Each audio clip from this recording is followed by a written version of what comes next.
Hello everyone and welcome back to stay to write. अब तक हम जावास्क्रिप्ट में फंक्शंस के बारे में काफ़ी चीज़ें पढ़ चुके हैं, कॉल बैक्स क्लोजर वाले कॉन्सेप्ट भी कवर कर चुके हैं। तो अगर लास्ट वीडियोस नहीं देखे तो प्लीज़ लास्ट वीडियोस देखना, काफ़ी इंपॉर्टेंट कॉन्सेप्ट्स थे।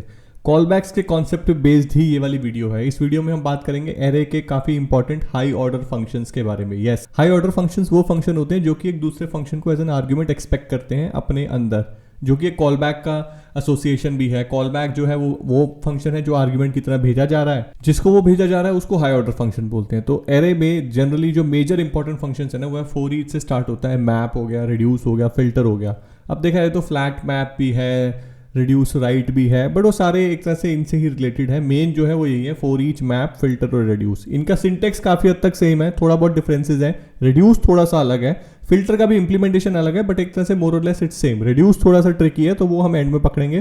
पहले स्टार्ट करते हैं फॉर ईच से और बेसिक सिंटेक्स समझते हैं। सिंपलर इंप्लीमेंटेशन से स्टार्ट करेंगे, फिर देखेंगे एरो और एनोनिमस फंक्शन के साथ कैसे इंप्लीमेंट होता है और कैसे आपको मेजरली एग्जांपल दिखते हैं ऑनलाइन जब आप देखोगे। तो उससे कंफ्यूज नहीं होना। जनरली बच्चों के साथ क्या होता है, वो कंफ्यूज हो जाते हैं इसको देख के कि अरे यार ये तो बड़ा ट्रिकी सा लग रहा है। तो ऐसा नहीं है। एंड अगर वीडियो को अच्छे से फॉलो करोगे ना, तो इसके बाद मुझे नहीं लगता आपको कभी कंफ्यूजन आएगा इन सब एरे के फंक्शंस के लिए। ठीक है, तो देखो बेसिक स्टार्ट करते हैं। एक एरे बनाते हैं सबसे पहले। तो let A R is equal to, simple एक न्यूमेरिक एरे बनाएंगे 1 2 3 4 5। और सबसे पहले हम क्या करेंगे, फॉर ईच मेथड को यूज करेंगे और इसको प्रिंट करा देंगे, कंसोल लॉग कराते हैं। वही तो होता है बेसिक। देखो फॉर ईच में क्या होगा, फॉर ईच का सिंटेक्स मैप जैसा ही है, but the only difference is कि फॉर ईच से आप कुछ रिटर्न नहीं कर सकते। मैप में आप क्या कर सकते हो कि एक एक वैल्यू जो एरे की है 1 2 3 4, इन सब पे कुछ कुछ नए नए ऑपरेशन करके इनको रिटर्न कर सकते हो। And eventually a new array will be formed जिसमें सारी वैल्यूज होंगी। फॉर ईच के साथ ऐसा नहीं होता। फॉर ईच के साथ आप नया एक एरे नहीं बना सकते, पर आप हाँ इस वैल्यूज पे, इन सब एरे पे ऑपरेट कर सकते हो, प्रिंट करा सकते हो, कुछ भी कर सकते हो एक एक बार इनको वैल्यूज को उठा के। ठीक है, तो फॉर ईच से स्टार्ट करते हैं। एरे डॉट लगाओगे, फॉर ईच लिखोगे, ये आपका आ गया। अब यहाँ पे अगर आप देखोगे फॉर ईच का, तो ये बोल रहा है कि हाँ भैया फॉर ईच है। एक कॉल बैक फंक्शन लेगा, जो कॉल बैक फंक्शन जो है क्या क्या उसके अंदर आ सकता है, वैल्यू आ सकता है, इंडेक्स आ सकता है और एरे पूरा का पूरा खुद अपने आप आ सकता है। और उसके बाद जो है वो जो रिटर्न करेगा वो वॉइड, कुछ रिटर्न नहीं करेगा। और एक दिस आर्ग्यूमेंट भी आ सकता है। दिस आर्ग्यूमेंट को अभी के लिए आप इग्नोर करो। दिस आर्ग्यूमेंट क्या होता है कि अगर आपके पास कोई एक सेपरेट ऑब्जेक्ट है, जो भी उसमें आप कुछ डेटा सेव करते हो, अभी हमने ऑब्जेक्ट के बारे में पढ़ा नहीं है, बट अगर आपके पास कोई एक ऑब्जेक्ट है, उसको भी आप फॉर ईच में सेंड कर सकते हो और उसको इंटरनली जो फॉर ईच का कॉल बैक फंक्शन होगा ना, वो यूज कर सकता है। एक बेसिक एग्जांपल आपको दिखा दूंगा, बट ज्यादा कंफ्यूज होने की जरूरत नहीं है। तो फॉर ईच जो है, अब इसकी इंप्लीमेंटेशन में ये क्या बोल रहा है यहाँ पे, कॉल बैक फंक्शन। बस कॉल बैक फंक्शन अंदर अपने क्या लेगा, वैल्यू, इंडेक्स और एरे। तो अभी क्या करते हैं, पहले बेसिक इंप्लीमेंटेशन की बात करें तो एक अलग से एक फंक्शन बनाते हैं और उसमें ये 3 वैल्यू एक्सपेक्ट कराते हैं और उसको यूज करते हैं। ठीक है, तो अगर मैं मान लो एक फंक्शन बना लूँ यहाँ पे, फंक्शन और इसका नाम रखते हैं call back for each. Okay, और इसमें हम क्या एक्सपेक्ट करेंगे, एक वैल्यू एक्सपेक्ट करेंगे, एक इंडेक्स एक्सपेक्ट करेंगे और एक पूरा एरे एक्सपेक्ट करेंगे। और अंदर सबको एक एक करके बस लॉग कर देते हैं, console log, let's just print everything 1 by 1 कि भाई, और एरे पूरा का पूरा क्या आ रहा है। और एक और डाल देते हैं, उसमें कर देते हैं लाइन डाल देते हैं। ठीक है, ये जो कॉल बैक फंक्शन है इसको मैं क्या कर सकता हूँ, इस फॉर ईच को सप्लाई कर सकता हूँ। और ये फॉर ईच जो है मैंने इस एरे पे कॉल किया है and it should work ideally. Yes, आप देख रहे हो इट इज वर्किंग। हर बार 3 चीज आएंगी, वैल्यू, उसका इंडेक्स और पूरा एरे। वैल्यू, उसका इंडेक्स, पूरा एरे, वैल्यू, उसका इंडेक्स, पूरा एरे। ये 5 जो भी वैल्यूज हैं उन सब के लिए सब कुछ प्रिंट हो जाएगा। तो हमने क्या करा, हमने कॉल बैक फंक्शन अलग से डिफाइन किया। वो 3 चीजें रख सकता है मैक्सिमम, वैल्यू, इंडेक्स और एरे। अगर आप नहीं चाहते इस एरे को यूज करना तो आप इसको हटा सकते हो, ऑप्शनल है। ठीक है, तब वो क्या करेगा, वैल्यू और इंडेक्स देगा। आप नहीं चाहते इंडेक्स को भी रखना तो भी कोई दिक्कत नहीं है, you can just iterate over the values, तो आपको सिर्फ वैल्यूज मिल जाएंगी 1 2 3 4 5। ठीक है, तो इस तरीके से आप कॉल बैक फंक्शन को बना सकते हो, फॉर ईच को सप्लाई कर सकते हो। फॉर ईच क्या करेगा, एरे पे इटरेट करेगा और हर वैल्यू के साथ, एरे की हर वैल्यू के साथ इस फंक्शन को कॉल कर देगा। That's it, that's how high order functions work. This is a callback function, this is a high order function. Okay, अब ज्यादातर आपको इसकी इंप्लीमेंटेशन इस तरीके से नहीं मिलेगी, आपको इसकी इंप्लीमेंटेशन मिलेगी कुछ इस तरीके से कि यहीं पे ही कोड लिखा होगा। तो यहीं पे ही हम एक कॉल बैक फंक्शन इस तरीके से एनोनिमस स्टाइल में भी दे सकते हैं कि भैया ये जो फंक्शन है ये वैल्यू लेगा, इंडेक्स लेगा या एरे लेगा, ये सब कुछ ले सकता है। करेक्ट, हमने बात करी है 3 चीजें ले सकता है, वैल्यू, इंडेक्स और एरे। मैप में भी यही है, ज्यादातर में सेम इंप्लीमेंटेशन रहता है। ठीक है, अब ऑप्शनल है, तो मैं सिर्फ वैल्यू लेना चाहता हूं और मैं क्या करूंगा, यहां से कंसोल लॉग कराऊंगा कि वैल्यू इज वी। प्रिंट करा, वैल्यू इज 1 2 3 4 5, सारी वैल्यूज प्रिंट होगी। अगर आप यहां से रिटर्न करना चाहोगे तो रिटर्न नहीं करेगा, वो अनडिफाइंड करेगा। तो ये एक तरह से बेसिक फॉर ईच का यूज केस है कि अगर आपको जिस तरह से फॉर लूप को यूज करते हो या फॉर ऑफ को यूज करते हो So if you want to access each element available in an array along with accessing the index and the array in itself. अब पूरा array कब जनरली आपको एक्सेस जरूरत पड़ेगी अंदर इसके, मान लो इसके अंदर आप चाहते हो कि जब भी जैसे वैल्यू एक्सेस हो रही है और इंडेक्स एक्सेस हो रहा है, तो इंडेक्स मान low value is this and हमने बोल दिया इंडेक्स इज दिस, ठीक है, ये इंडेक्स था हमारा कि इंडेक्स 0 था और वैल्यू 1 थी, ठीक है। अगर आपको मान लो इस करंट इंडेक्स के आगे या पीछे वाली वैल्यूज को एक्सेस करना है कुछ ऑपरेशन करने के लिए, तो आपके पास अगर पूरा एरे हो इस फंक्शन की बॉडी के अंदर तो वो आपके लिए आसान हो जाएगा कि आप क्या करोगे, i-1 करोगे, i+1 करोगे, एरे आपका यहाँ से इस तरीके से आ रहा है तो आप उस वैल्यूज को अच्छे से एक्सेस कर सकते हो। तो ये जनरली यूज केस होता है, ये पूरा एरे किस लिए प्रोवाइड किया जाता है। Most of the time you will just be dealing with value and index, ठीक है। तो एक फॉर ईच फंक्शन लिया, उसके अंदर एक कॉल बैक फंक्शन या एनोनिमस स्टाइल में दिया, एरो फंक्शन स्टाइल में भी हो सकता है, फंक्शन कीवर्ड क्या पता ना ही हो, क्या पता आपको सिर्फ ऐसे दिखे, this is also valid style, right. और ये सब देख के सबसे ज्यादा बच्चे कंफ्यूज हो जाते हैं। तो कंफ्यूज नहीं हो ना, स्टेप बाय स्टेप पहले एक अलग से फंक्शन बनाओ, उसको यहाँ पे एज एन आर्ग्यूमेंट सप्लाई करो, फिर यहीं पे एनोनिमस स्टाइल में बनाओ, फिर यहीं पे एरो बनाओ, इस तरीके से स्टेप बाय स्टेप करोगे ना तो अच्छे से सीखोगे। अब अगर देखा जाए तो ये इस तरीके से भी हो सकता है कि जब एरो फंक्शन में हमने देखा था कि एरो फंक्शन में हमने पढ़ा था अगर सिंगल लाइन ऑफ स्टेटमेंट है so we don't even need curly brackets, so I can remove these curly brackets too, this can be this also, if I remove this v I just have to access v value. तो ये भी एक for each का implementation है and it will work perfectly fine. ये एक arrow function ही है, बस हमने क्योंकि सिंगल लाइन ऑफ स्टेटमेंट थी बॉडी के अंदर तो हमने करली ब्रैकेट्स भी हटा दिए।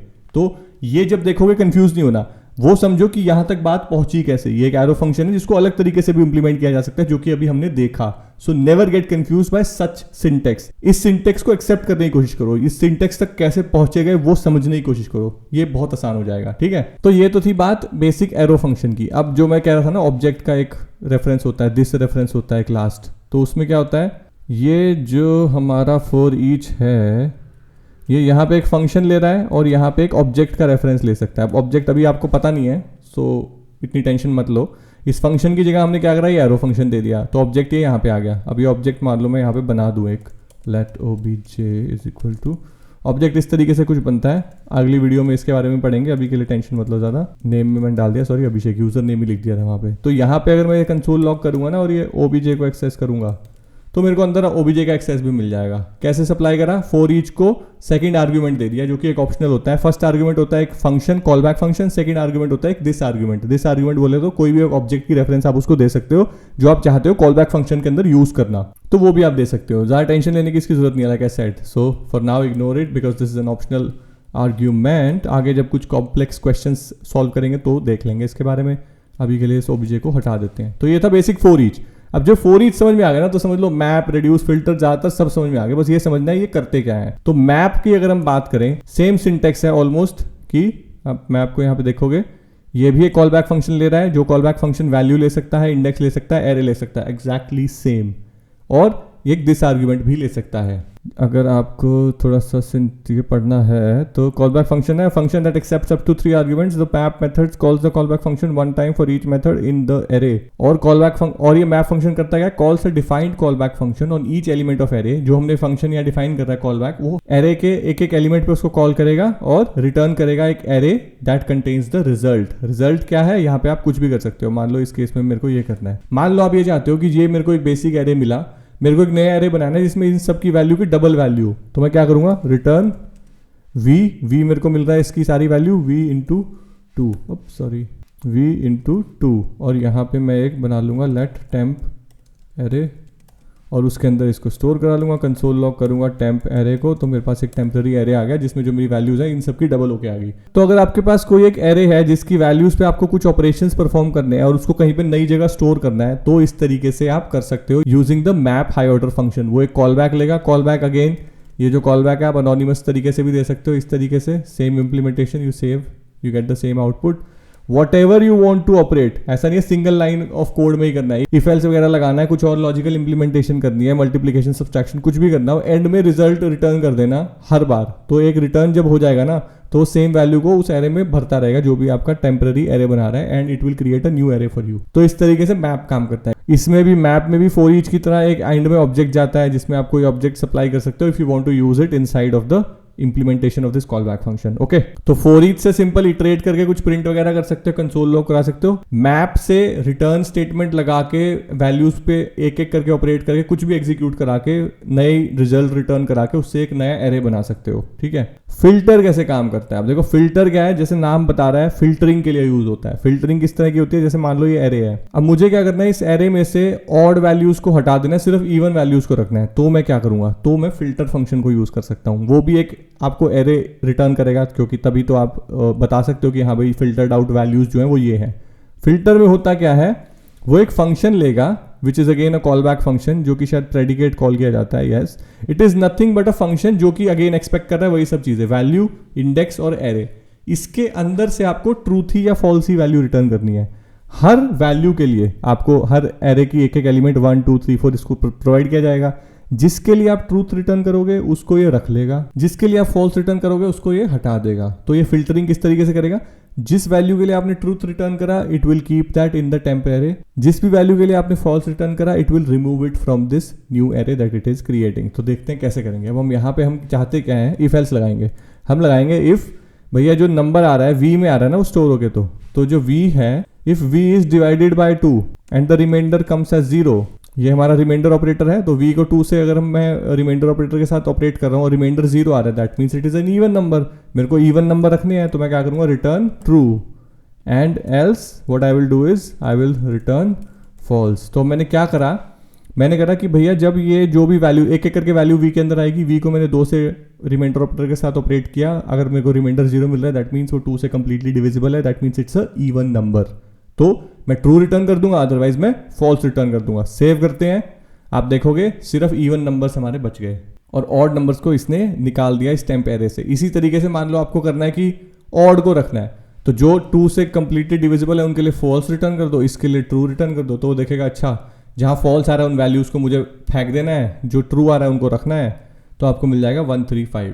इस तरीके से आप कुछ भी कर सकते हो, कुछ भी यहाँ पे लॉजिक रखो. It's more like you know filtering. आपके पास एक एरे आया जिसमें 100 वैल्यूज हैं, कोई एक आपके पास बेसिस है कि इस बेसिस पे आपको फिल्टरिंग करनी है, तो वो बेसिस यहाँ पे सेट करो इफ एल्स कंडीशन के थ्रू.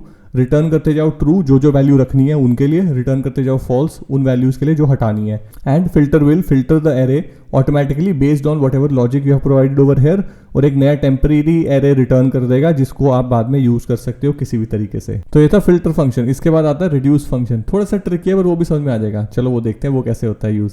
तो इसको मैं हटा देता हूँ, इस सबको हटा देता हूँ, arr.reduce कॉल करते हैं और देखते हैं reduce क्या बोल रहा है. reduce बोल रहा है कि हाँ भैया मैं भी एक कॉल बैक फंक्शन लूंगा, पर कॉल बैक फंक्शन में मैं थोड़ी वैल्यूज अलग एक्सपेक्ट कर रहा हूँ. Previous value, current value and current index और एरे भी, राइट. तो ये क्या होता है, देखो, function that accepts up to 4 arguments. The reduce method calls the callback function one time each for all the elements in an array obviously. तो देखो reduce फंक्शन जो है ये हाई ऑर्डर, ये क्या करता है, कॉल बैक फंक्शन लेता है. जो कॉल बैक फंक्शन जो है वो एक प्रीवियस वैल्यू बोल रहा है, कुछ करंट वैल्यू बोल रहा है और करंट इंडेक्स बोल रहा है और एरे बोल रहा है. देखते हैं इसका मतलब क्या है. तो देखो इसका ना लॉजिक जो है रिड्यूस का, इट इज यूज्ड कि जब आपको ये एरे एक पूरा लेना हो और इसको एक सिंगल वैल्यू में रिड्यूस करना हो. सिंगल वैल्यू कैसे रिड्यूस होगा, ये मान लो इस सबका सम निकालना है सारी वैल्यूज का, या सारी वैल्यूज का आपको एवरेज निकालना है, तो एक तरह से वो रिड्यूस हो गया. या इसमें से आपको एक तरह सारा जो है वो मैक्स वैल्यू निकालनी है जो भी है, या मिन निकालना है. तो पूरे एक एरे को बेस्ड ऑन कुछ भी लॉजिक उस पर इंप्लीमेंट करो, एक सिंगल वैल्यू में कन्वर्ट करना है, then you use reduce function, right. अब रिड्यूस में होता क्या है, जो अंदर से ये रिड्यूसर कॉल बैक लेता है ना, यहाँ पे जो रिड्यूसर जो ये कॉल बैक लेगा, उस कॉल बैक में जैसा कि हमने देखा अभी डॉक्यूमेंटेशन में, एक इनिशियल वैल्यू होगी, फिर और क्या था, एक करंट वैल्यू थी, एक करंट वैल्यू है और एक करंट इंडेक्स है, ठीक है.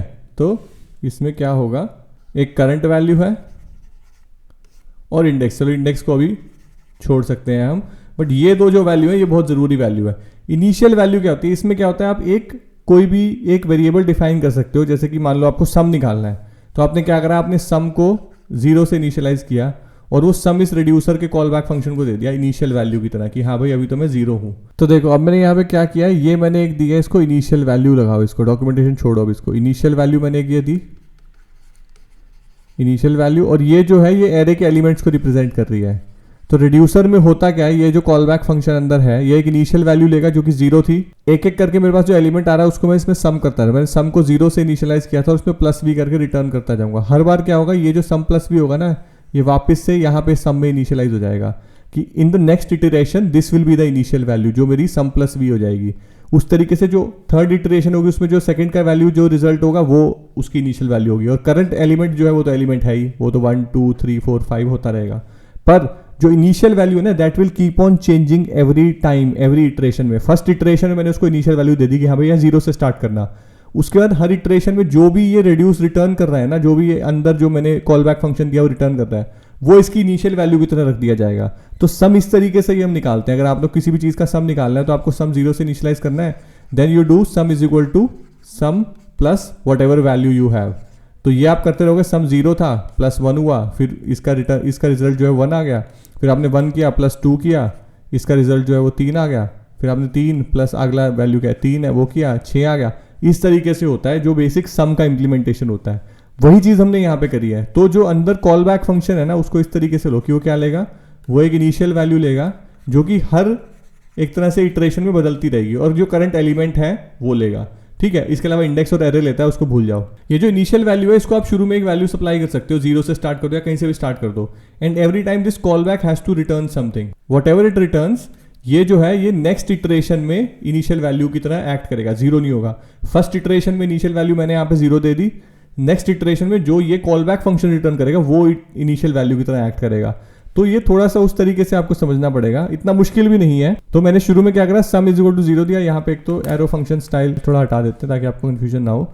ये एक बेसिक फंक्शन ही है, ठीक है, जिसके अंदर पहला आर्ग्यूमेंट जो है वो इनिशियल वैल्यू की तरह ले रहा है, ये जो कि मैंने यहाँ पे बताया इनिशियल वैल्यू, प्रीवियस वैल्यू को बोल रहा है, उसको इनिशियल की तरह लो। मतलब ये बोल रहा है कि लास्ट टाइम जो वैल्यू थी शुरू में उसको आपको कुछ चीज़ से इनिशियलाइज करना है। वैसे आप यहाँ पे इनिशियलाइज ना भी करो तो अगर आप यहाँ पे देखोगे ना इसका रिड्यूस में, तो जो कॉल बैक फंक्शन है उसको हम एक इनिशियल वैल्यू भी दे सकते हैं। ये जो इनिशियल वैल्यू है इट इज स्पेसिफाइड, तो वो भी हम दे सकते हैं। यहाँ पे देने की बजाय होता क्या है, यहाँ पे मैंने सम ही दे दिया, और ये जो रिड्यूस है ना ये 2 वैल्यू लेता है, एक तो फंक्शन लेगा कॉल बैक और एक इनिशियल वैल्यू लेगा जो भी आपको देनी है। मान लो 0 दे दी, तो अगर मैं इसको यहाँ पे इसकी इंप्लीमेंटेशन ये करूँ तो जो 0 था ये पहले सम को साइन होगा, फिर उसके बाद ये इंप्लीमेंट होगा, जो भी इसके अंदर की बॉडी है वो एग्जीक्यूट होगी। 1 क्यों लेके 1 वी में स्टोर हुआ, यहाँ अंदर गया, सम प्लस वी करा, सम को मैंने 0 वैल्यू दी थी, रिटर्न किया, ये इसकी प्रीवियस वैल्यू होगी जो यहाँ से रिटर्न हुई।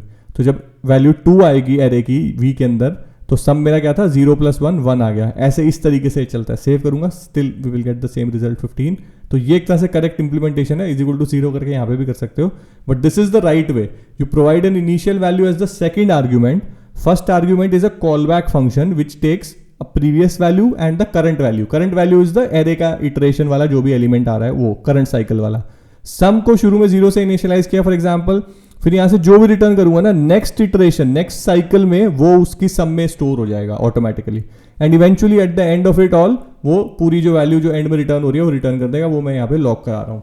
तो ये एक तरह से रिड्यूसर का कंसेप्ट जो है ना काफी बड़ा कंसेप्ट है, बट चलता यही है, मेन कोर यही है। रिएक्ट में भी यूज होता है और भी काफी सारे जावास्क्रिप्ट बेस्ड लाइब्रेरी हैं जिसमें ये अच्छे से यूज होता है। तो थोड़ा सा ट्रिकी है, थोड़ा टाइम लो, समझो what is the purpose of this reducer, किस तरीके से एक्ट कर रहा है कि इनिशियल वैल्यू ले रहा है, करंट वैल्यू ले रहा है, और जो भी कुछ रिटर्न कर रहा है वो अगली साइकिल में इनिशियल या प्रीवियस वैल्यू के साथ रिप्लेस हो जा रही है। ठीक है, तो उस तरीके से काम करता है। तो ये था basic map, for each, filter and reduce function. यही 4 सबसे इंपॉर्टेंट फंक्शंस हैं जो कि आपको अच्छे से समझ में आने चाहिए। रिएक्ट जेएस पे भी मूव करोगे तो भी ये बहुत यूज होते हैं, and these are very very important functions. हर स्टाइल से आपको पता होना चाहिए कि आप कंफ्यूज नहीं हो कि कभी भी अलग, मान लो किसी ने अलग कॉल बैक फंक्शन डिफाइन कर दिया और इसको एज एन आर्ग्यूमेंट सप्लाई कर दिया, you should be able to understand that. किसी ने एनोनिमस फंक्शन को यूज करके करा है, किसी ने एरो फंक्शन को यूज करके करा है, तो वो सब की आप जब प्रैक्टिस करोगे ना तभी आप अच्छे से समझ पाओगे। तो ज्यादा से ज्यादा प्रैक्टिस करो इन सब फंक्शंस की, then you will never get confused ever इन सब के बारे में। ठीक है, आई होप ये सब आपको समझ में आया हो। अगर नहीं समझ में आया हो तो प्लीज कमेंट करके बताना, कोई भी कंफ्यूजन हो तो we will discuss. Yes, I will try to solve every problem that you have. कोई भी कमेंट होगा, बातचीत करेंगे, समझने की कोशिश करेंगे। ठीक है, तो वीडियो को यहीं पे खत्म करते हैं। चैनल को सब्सक्राइब कर लेना, वीडियो को लाइक कर देना। If you have not subscribed, subscribe and press the bell icon so that you get notified about the new videos. Thank you so much for watching the videos. See you in the next one.